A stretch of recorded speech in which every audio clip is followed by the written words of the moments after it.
प्यारे बच्चों, आप सभी का हमारे चैनल पे स्वागत है। दोस्तों, आज के इस वीडियो के माध्यम से क्लास 10th के बच्चों के लिए हिंदी का अक्टूबर महीने में जो अर्धवार्षिक परीक्षा हुआ था उसका ओरिजिनल पेपर लेकर के आ चुका हूँ। और इस वीडियो के माध्यम से मैं आप सभी को इस पूरे पेपर का A to Z सलूशन बताने वाला हूँ। तो आज का वीडियो हमारा सबसे ज़्यादा इंपॉर्टेंट वीडियो है। वीडियो को ध्यान से देखना, वीडियो को एंड तक देखना, वीडियो को लाइक कर देना। चैनल पे पहली बार विजिट किए हैं तो चैनल को सब्सक्राइब करके साथ में सारे बेल आइकन भी प्रेस जरूर कर देना। आइए समझते हैं किस तरीके का बोर्ड का पेपर क्वेश्चन पूछा जाएगा। और प्यारे साथियों, मैं आप सभी को एक बात बताना चाहता हूं, अब की बार जो 2023 बोर्ड का पेपर बनेगा सेम टू सेम इसी पैटर्न पे आधारित बनेगा। और अब की बार क्वेश्चन पूछने का तरीका इस तरीके से रहेगा कि अब की बार 20 बहुविकल्पी प्रश्न पूछे जाएंगे जिनको आप सभी को OMR शीट में फिलअप करना है। तो OMR शीट को कैसे भरना है वो तो मैं आपको बता दिया हूँ एक अलग से वीडियो में। अगर आप नहीं देखे तो एक बार देख लेना। और इस वीडियो के माध्यम से बता दूंगा कि आप OMR शीट कैसे भरोगे, साथ में इस 70 में 70 स्कोर कैसे कर सकते हो, इसी वीडियो के माध्यम से आपको कंप्लीट जानकारी मिल जाएगी। तो इसलिए आप सभी को इस वीडियो को अंत तक देखना है, लास्ट तक देखना है। और वीडियो को लाइक, शेयर और चैनल को सब्सक्राइब प्लीज कर देना है, ठीक ना। आइए समझते हैं। सबसे पहले यहाँ पे समय आपका जो रहेगा 3 घंटा रहेगा, 15 मिनट बाकी आपको एडिशनल मिल जाएगा। 70 नंबर यहाँ पे पूर्णांक रहेगा। क्लास 10th के बच्चों के लिए ये है वीडियो। और अर्धवार्षिक परीक्षा का ये ओरिजिनल पेपर है, ठीक ना। इसको हल्के मत लेना, इसको ध्यान से तैयार करके जाना, ठीक ना। जितना मॉडल पेपर करवा रहा हूँ सब कुछ आपको मेहनत कर रहा हूँ। तो आप सभी क्या करना है, model paper, previous year paper, जितने भी टाइप से क्वेश्चन पेपर है सभी को तैयार करके जाना है, ठीक ना। तभी आप बोर्ड के पेपर में अच्छे अंक स्कोर कर सकते हो। आइए सबसे जो पहला खंड अ है इसको समझते हैं। इसमें जितने भी टाइप्स के बहुविकल्पी क्वेश्चन है, MCQ क्वेश्चन है, इसको हम बारीकी से सॉल्व करेंगे, ठीक ना। तो वीडियो को ध्यान से जरूर देखना। आइए सबसे पहला क्वेश्चन पूछा जा रहा है कि शुक्ल युग का नामकरण किस लेखक के नाम पर किया गया है। क्वेश्चन बहुत ही मोस्ट इंपोर्टेंट, ध्यान से समझो कि जयशंकर प्रसाद, निराला, आचार्य रामचंद्र शुक्ल या पंत। तो देखो ये जो शुक्ल युग है, चाहे शुक्ल युग को हम शुक्लोत्तर युग के नाम से भी जानते हैं, तो शुक्ल युग का नामकरण जो किया गया था आचार्य रामचंद्र शुक्ल के नाम पे किया गया था। किसके नाम पे किया गया था? आचार्य रामचंद्र शुक्ल। तो शुक्ल इसमें भी आ रहा है, शुक्ल इसमें भी आ रहा है, तो आपको याद रखना है शुक्ल इसमें आएगा वही ऑप्शन क्या हो जाएगा, सत्य हो जाएगा, ठीक ना। तो शुक्ल युग का जो नामकरण किया गया था रामचंद्र शुक्ल के नाम पर किया गया था, ठीक ना। ऑप्शन नंबर सी सत्य हो जाएगा। अगला जो क्वेश्चन है इसको ध्यान से समझो कि शुक्ल युग के प्रमुख इतिहासकार है।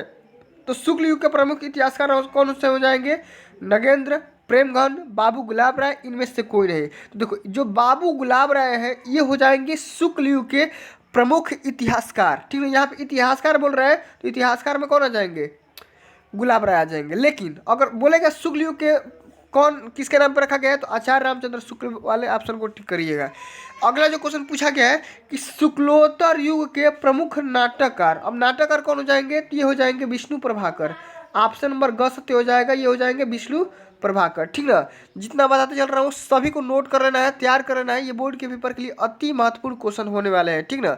चलो अगला क्वेश्चन यहाँ पे ये पूछा गया है कि कलम का सिपाही के लेखक कौन है। ये कलम का सिपाही एक रचना का नाम है, एक लेखक का नाम है, ठीक ना। एक यहाँ पे एक रचना है और इसके रचनाकार का नाम बताना है। गुलाब राय की, अमृत राय की, दिनकर की, निराला। तो देखो जो कलम का सिपाही है ये लिखे थे अमृत राय ने। किसने लिखा था? अमृत राय ने। किसने लिखा है? अमृत राय ने। ऑप्शन नंबर ख सत्य हो जाएगा। चलो अगला क्वेश्चन यहाँ पे ये पूछा गया है कि रस मीमांसा के लेखक है। तो रस मीमांसा के लेखक प्रेमघन, प्रताप नारायण मिश्र, आचार्य रामचंद्र शुक्ल या गुलाब राय। तो देखो जो रस मीमांसा रचना है इसके लेखक हो जाएंगे आचार्य रामचंद्र शुक्ल। कौन हो जाएंगे? आचार्य रामचंद्र शुक्ल जी हो जाएंगे, ठीक ना। चलो अगला क्वेश्चन ये पूछा गया है कि आधुनिक मीरा किस कवित्री को कहा जाता है। तो ये कहा जाता है महादेवी वर्मा को, ठीक ना। महादेवी वर्मा मतलब कि एकदम सेम टू सेम मीरा के जैसा गाती है, इसलिए हम इसे आधुनिक मीरा के नाम से जानते हैं, ठीक ना। तो आपको याद रखना है ये क्वेश्चन इंपॉर्टेंट क्वेश्चन है, एकदम वेरी वेरी इंपॉर्टेंट क्वेश्चन है। इसको तैयार करके ही जाना कि आधुनिक मीरा किस कवित्री को कहा जाता है। तो ये बोला जाता है महादेवी वर्मा को। किसको बोला जाता है? महादेवी वर्मा को बोला जाता है, ठीक ना। अगला क्वेश्चन ये पूछा गया कि तार सप्तक काव्य संग्रह का प्रकाशन वर्ष कब हुआ था। तो देखो सबसे जो पहला वर्ष था, सबसे पहले यहाँ पे पहले तार सप्तक का सबसे पहले ये हुआ था 1943 ईस्वी में। कब हुआ था? 43 ईस्वी में, सन 1943 ईस्वी। ऑप्शन नंबर क सत्य हो जाएगा, ठीक ना। चलो अगले यहाँ पे क्वेश्चन ये पूछा गया है कि रीति काल के कवि कौन नहीं है। चलिए बताना है कि रीति काल के कवि कौन नहीं है। यहाँ पे ऑप्शन दिया है जयशंकर प्रसाद, घनानंद बिहारी, बोधा। तो 4 ऑप्शन दिए गए हैं और इसमें जो पहला ऑप्शन है जयशंकर प्रसाद, ये हो जाएंगे रीति काल की छवि, क्योंकि ये मतलब रीति काल के कवि नहीं है, ये छायावाद के कवि है। किसके कौन सा बात के? छायावाद के कवि है। ठीक ना। चलो अगला जो क्वेश्चन यहाँ पे पूछा गया है कि सुजान हित तथा वियोग बेली, सुजान हित तथा वियोग बेली एक रचना का नाम है। ठीक ना। सुजान हित तथा वियोग बेली के रचयिता कौन है? तो ये एक रचना है सुजान हित तथा वियोग बेली। याद रखना है बोधा, घनानंद, पद्माकर, आलम। तो इसका राइट आंसर हो जाएंगे यहाँ पे घनानंद जी हो जाएंगे। कौन सा हो जाएंगे? घनानंद। ठीक ना। ऑप्शन नंबर ख सत्य हो जाएगा। चलो अगला जो क्वेश्चन यहाँ पे ये पूछा गया है कि वीर रस का अस्थाई भाव क्या होगा? जब मैंने रस, ठीक ना, छंद, अलंकार जब पढ़ाया था तभी बताया था कि वीर रस का अस्थाई भाव क्या होता है। इसका अस्थाई भाव होता है उत्साह। ठीक ना। समझ गए। अगला क्वेश्चन ये पूछा गया है कि रस के कितने अंग माने जाते हैं? तो रस के यहाँ पे 4 अंग माने जाते हैं। ठीक ना। कितने पार्ट को डिवाइड किया गया है? रस को 4 भाग। अगले यहाँ पे ये क्वेश्चन पूछा गया है कि ह्रास किस रस का अस्थाई भाव है? ह्रास मतलब हास्य। कौन सा हो जाएगा? हास्य। समझ गए। चलो अगला क्वेश्चन यहाँ पे ये पूछा गया है कि अनाथ शब्द में कौन सा उपसर्ग है? तो देखो जब मैंने उपसर्ग और प्रत्यय पढ़ाया था, समझाया था उपसर्ग क्या होता है, प्रत्यय क्या होता है। तो उपसर्ग मैंने पहले आएगा, प्रत्यय मैंने पीछे आएगा। प मैंने पीछे, प में प्रत्यय, प में मैंने पीछे। तो अनाथ में जो प्रत्यय होगा हमारा नाथ हो जाएगा। ठीक ना। लेकिन उपसर्ग हमसे पूछा है तो उपसर्ग हमारा अ हो जाएगा। क्या हो जाएगा? अ हो जाएगा। समझ गया। तो उपसर्ग वही होता है जो किसी शब्द से पहले जुड़कर शब्द का नया शब्द बनाता है। जैसे नाथ है तो नाथ से पीछे आकर के आगे आकर के एक अनाथ शब्द बनाएगा। जैसे कि यहाँ पे अनाथ क्या है? जिसके मम्मी पापा नहीं है, माता पिता नहीं है, अनाथ है। नाथ यहाँ पे क्या हो जाएगा? नाथ यहाँ पे मूल शब्द हो जाएगा और मूल शब्द को हम क्या बोलते हैं? प्रत्यय। ठीक ना। तो यहाँ पे नाथ तो हमारा प्रत्यय हो गया और प्रत्यय के आगे आगे जुड़कर यहाँ पे अ जुड़ा है तो अ हमारा क्या हो जाएगा? उपसर्ग हो जाएगा। समझ गए। अगला क्वेश्चन यही पूछा गया है कि जो शब्दांश किसी शब्द से पहले जुड़कर एक नया शब्द बनाते हैं उसे क्या कहते हैं? उसे हम उपसर्ग बोलते हैं। जैसे यहाँ पे देखो अनाथ है तो अनाथ मैंने बताया कि नाथ क्या है? नाथ, नाथ एक मूल शब्द है। मूल शब्द से पहले शब्द आया है अ, तो अ यहाँ पे शब्द जुड़ करके यहाँ पे पूरे एक शब्द बना दिया अनाथ। इसके माता पिता नहीं है तो यहाँ पे क्या हो गया? उपसर्ग हो गया। अगले यहाँ पे क्वेश्चन पूछा गया है कि प्रत्यय के कितने भेद होते हैं? तो प्रत्यय का भी मेनली 2 भेद होते हैं। कितने? अभी मैंने इस क्वेश्चन को कई बार करवा चुका हूँ। ठीक ना। तो 2 भेद होते हैं, याद रखना है। अगला क्वेश्चन यहाँ पे ये पूछ दिया कि पढ़ाई में कौन सा प्रत्यय है? पढ़ाई में भाई बताओ पढ़ाई में क्या प्रत्यय है? पढ़ाई।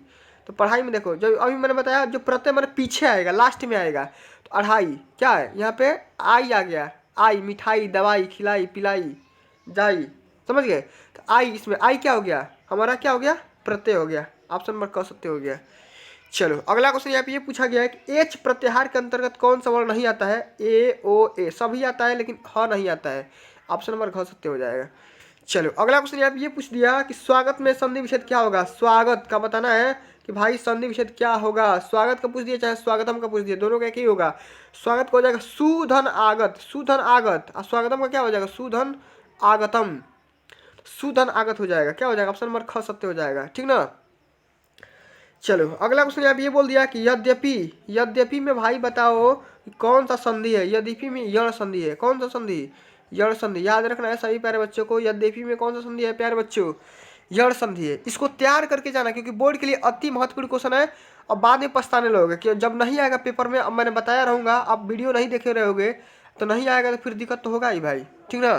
तो इसलिए सभी प्यारे बच्चों को क्या करना है? इन सभी सारे बहुविकल्पी प्रश्नों को तैयार करके जाना है क्योंकि बोर्ड के लिए अति महत्वपूर्ण क्वेश्चन होने थे। ठीक ना। चलो अगले यहाँ पे आइए इसको भी हल कर लेते हैं। वर्णात्मक प्रश्न है ये, बोर्ड के पेपर में 6 नंबर में आएंगे। ठीक ना।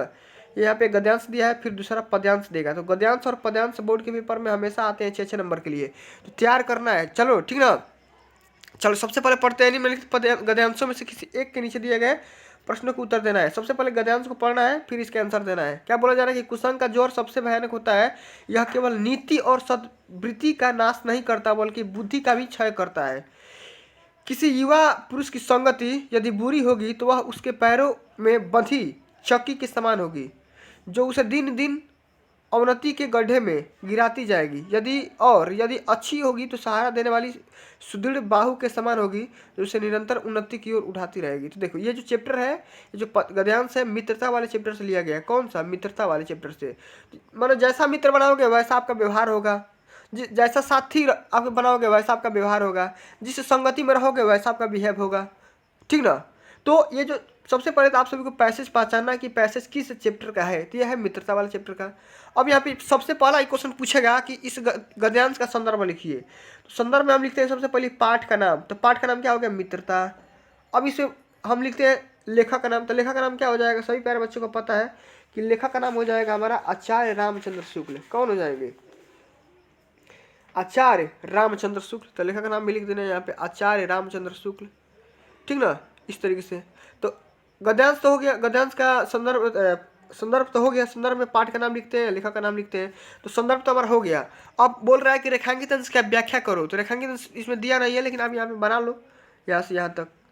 तो यहाँ पे बना करके कर सकते हो, कोई दिक्कत की बात नहीं है। अगला जो क्वेश्चन पूछा है, कुसंग का प्रभाव व्यक्ति के जीवन पर किस प्रकार पड़ता है। तो यहाँ पे देखो, अब सबसे पहले ये बोल दिया है कि बुद्धि का क्षय हो जाता है, संगति बुरी होगी तो वह पैरों पे बदी चक्की के समान हो जाता है। मतलब दिन दिन डिक्रीजिंग होता है, ठीक ना। मतलब जैसा इन गड्ढे में जिसे जाना होता है उसी तरीके से सामान वो गड्ढे में ही जाना होता है। उसका कभी भी प्रोग्रेस नहीं होगा, उत्थान नहीं होगा, उन्नति नहीं होगा, ठीक ना। तो इसलिए सोच समझकर दोस्त बनाना चाहिए, मित्र बनाना चाहिए। अगला क्वेश्चन या तो वो कर लो, नहीं तो ये कर लो। बहुत से लोग ऐसे होते हैं जिनके घड़ी भर के साथ के लिए, इसको भी कर लेना। दोनों में से कोई एक को करना है। अब इसको मैं आप सभी को बता दे रहा हूँ कि पद्यांश को, यहाँ पे एक पद्यांश दिया है, इस पद्यांश को पढ़ना है और इसको हल करना है। इससे यहाँ पे इसका भी संदर्भ लिखना है। इसमें 2 क्वेश्चन दिए गए हैं, दोनों क्वेश्चन को हल करना है इसी पैसेज के आधार पे। क्या बोला? एक उधव मोहि ब्रज बिसरत नाही, वृंदावन गोकुल वन उपवन, सहन कुंज के छाही, प्रात समय माता जसमती अरु, नंद देखी सुख पावत, माखन रोटी दही सजयो, अतिहित साथ खवावत, गोपी ग्वाल बाल संग खेलत, सब दिन हंसत सिरात, असूरदास धनी धनी ब्रजवासी, जिनसो हित जदुतात। तो ये जो पैसेज दिया गया, स्टेंजा दिया गया है, सबसे पहले तो आपको पहचानना है कि स्टेंजा कौन लिखा है। तो इसको लिखे है सूरदास। कौन लिखे हैं? सूरदास। यहाँ पे देखो नाम भी आ गया है सूरदास, यहाँ पे देखो सूरदास। तो सबसे पहले पहचान लो कि पैसेज किसने लिखा है? सूरदास, ठीक। कवि का नाम पता चल गया सूरदास। अब पाठ का नाम कौन है? तो पाठ का नाम ये है पद, जो कि सूर सागर से लिया गया है। सूर सागर से लिया गया है और पाठ का नाम क्या है? पद है, पद, ठीक। तो यहीं से आपका यहाँ पे संदर्भ हो जाएगा कि संदर्भ लिखने का तरीका मैं बता दे रहा हूँ कि प्रस्तुत पद्य श्री सूरदास द्वारा रचित सूर सागर नामक ग्रंथ से हमारी पाठ्य पुस्तक हिंदी के काव्य खंड में संकलित पद शीर्षक से लिया गया है। पद शीर्षक से लिया गया है। कौन लिखा है? सूरदास ने लिखा है। कहाँ से लिया है? सूर सागर से लिया है, ठीक। इतना हो गया, 2 नंबर यहाँ से मिल जाएगा। अगला जो क्वेश्चन यहाँ पे ये बोला गया है कि श्री कृष्ण को क्या भुलाया नहीं जा रहा है। श्री कृष्ण को क्या भुलाया नहीं जा रहा है? तो जो भी मतलब वहाँ के जो प्यार है, दुलार है, ठीक है। यहाँ पे सबसे पहला यहाँ पे बोला गया कि उधव मोहि ब्रज बिसरत नाही, यानी भक्त शिरोमणि जो है सूरदास जी है, श्री कृष्ण के कमल रूपी चरणों की वंदना करते हुए कहते हैं कि इन चरणों का प्रभाव बहुत ही व्यापक है। इनकी जब कृपा हो जाती है तो क्या हो जाता है, समझ गए। तो इसलिए यहाँ पे ये बोला जाए कि ब्रजवासियों की दिन दशा सुनी और उन्हें ध्यान में खो गए। कहते हैं कि मैं ब्रज को कभी नहीं भूल सकता। तो ये ब्रज भाषा जो ब्रज है, वहाँ के जो दुलार प्यार है, वहाँ के लोग को नहीं ये भुला पा रहे हैं, ठीक ना। चलो अगला क्वेश्चन यहाँ पे ये बोला गया है कि यहाँ पे एक पैसेज दिया गया है। देखो इसका क्या करना है? ससंदर्भ हिंदी में अनुवाद करना है, अर्थ लिखना है। कैसे करोगे भाई? इसको सबसे पहले समझते हैं। सबसे पहले संदर्भ के लिए 2 नंबर, अर्थ के लिए 3 नंबर, 5 नंबर का क्वेश्चन है। समझाते रहूँ, समझ में आ जाएगा। सबसे पहले समझते हैं, ये है संस्कृत में लिखा गया है कि ऐसा नगरी भारतीय संस्कृते भारतास भाषास्य केंद्र असलम अस्ति इत एवं संस्कृत वर्णस्य संस्कृतस्य आलोकः सर्वत्र प्रसृतः मुगल युवराजा द्वारा सिकोह अत्रागत्य भारतीय दर्शन शास्त्राणाम अध्ययनम अकरोत् स तेषां ज्ञानेन तथा प्रभावितः अभवत् यत् तेन उपनिषदाम् अनुवादः फारसी भाषायां कारितः। तो देखो ये जो पैसेज है, स्टैंजा दिया गया है, ये कहाँ से लिया गया है सबसे पहले तो यहाँ पे संदर्भ लिखोगे कि प्रस्तुत गद्यांश हमारी पाठ्य पुस्तक हिंदी, कहाँ से लिया गया है? हिंदी के संस्कृत खंड से वाराणसी वाला जो चैप्टर है वो उस चैप्टर से ये लिया गया है, वाराणसी चैप्टर से लिया गया है। ठीक, तो हिंदी पाठ किताब का नाम है और वाराणसी चैप्टर से लिया गया है। प्रसंग लिखो कैसे, इस पाठ के अन्य सभी खंडों जो है वाराणसी की ऐतिहासिकता तथा अवस्था के विषय में बताया गया है। ठीक, अब अनुवाद कैसे करोगे, सबसे पहले एक एक लाइन का बताते हैं कि ऐसा नगरी भारतीय संस्कृति भाष्याम च स्थलम अस्ति। यह जो नगरी है वाराणसी, तो वाराणसी बहुत प्रसिद्ध प्राचीन नगरी है। ठीक ना, किसके लिए? संस्कृत भाषा के लिए, और संस्कृत भाषा का ये केंद्र स्थल माना जाता है। समझ गए? इसी तरीके से, ठीक, इसी तरीके से हम अगला जो क्वेश्चन, अगला जो लाइन है, इत एवं संस्कृत व्यायाम भारतीय आलोक सर्वत्र प्रसिद्ध है, इसका ये मतलब हो जाएगा यही से संस्कृत साहित्य और संस्कृति का प्रकाश सभी जगहों पे फैला हुआ है। मुगल युवराज जो दारा शिकोह था ने यहाँ आकर भारतीय दर्शन शास्त्रों का अध्ययन किया तथा वह उनके ज्ञान से इतना प्रभावित हुआ कि उसके उपनिषदों का अनुवाद फारसी भाषा में करवाया। किसके में? फारसी भाषा में करवाया। इस तरीके से इसका संस्कृत में अनुवाद भी कर सकते हो। चलो अगला जो क्वेश्चन पूछा गया है, सबसे पहले यहाँ पे देखो, इस अब पद्यांश का क्या करना है, अर्थ लिखना है, तो इसका भी सेम टू सेम उसी तरीके से कर लेना, कोई दिक्कत की बात नहीं है। ठीक ना, चलो अगला क्वेश्चन यहाँ पे जीवन पर से लिखना है। अब जीवन पर से तो मैं आप सभी को लिखने बता दिया हूँ। सबसे पहले आचार्य राजेंद्र शुक्ल को या जयशंकर प्रसाद का, राजेंद्र प्रसाद का, तो तीनों करवा दिया हूँ। नहीं देखे हो तो एक बार डिस्क्रिप्शन चेक करना, मिल जाएगा। सूरदास, तुलसीदास, रसकांत, सबका करवा दिया हूँ A to Z, कोई जीवन पर से नहीं बचा हुआ, सब करवा दिया हूँ। एक बार जाना, क्लास 10 हिंदी खोलना या क्लास 12 हिंदी खोलना, वहाँ पे आप सभी जितने भी लेखक हैं, कवि हैं, सबका यहाँ पे जीवन पर से मिल जाएगा। अगला क्वेश्चन इसको भी करवा दिया हूँ। अपनी पाठ्य पुस्तक कंटेस्ट एक श्लोक का एक अलग से वीडियो बनाया था, आप एक बार देख लेना। यहाँ पे क्वेश्चन पूछा गया है कि वाराणसी कस्या केंद्र स्थली अस्ति। ठीक, तो क्या बताना है? केंद्र स्थली, तो वाराणसी संस्कृत भाषा से केंद्र स्थल स्थली। ठीक ना, कि वाराणसी जो है संस्कृत भाषा का क्या है? केंद्र स्थली है। बीरह केन पूजते, तो बीरह बीरेण पूजते, तो दो को बता दिया, आसानी से कर लो। अग्र पूजा, तो ये तो मतलब कि सभी का अलग से होता है, खंड काव्य के आधार पे। अपठित खंड काव्य जो कि कोई नहीं पढ़ा होता है, ठीक ना, अपठित खंड काव्य के आधार पे इसका आंसर देना होता है। हर डिस्ट्रिक्ट के लिए अलग होता है। अगला क्वेश्चन ये करवा दिया हो, निबंध लेखन की छात्र जीवन और अनुशासन का क्या महत्व है, इसको समझा रखा है। पर्यावरण तथा मानव जीवन, पर्यावरण प्रदूषण में मैंने निबंध बता रखा है। स्वदेश प्रेम, जनसंख्या विस्फोट, तो सबके बारे में निबंध बता रखा है। ठीक है, एक बार निबंध लेखन को देखना, आपको आ जाएगा। ठीक ना, बहुत ही अच्छे ढंग से समझाया है।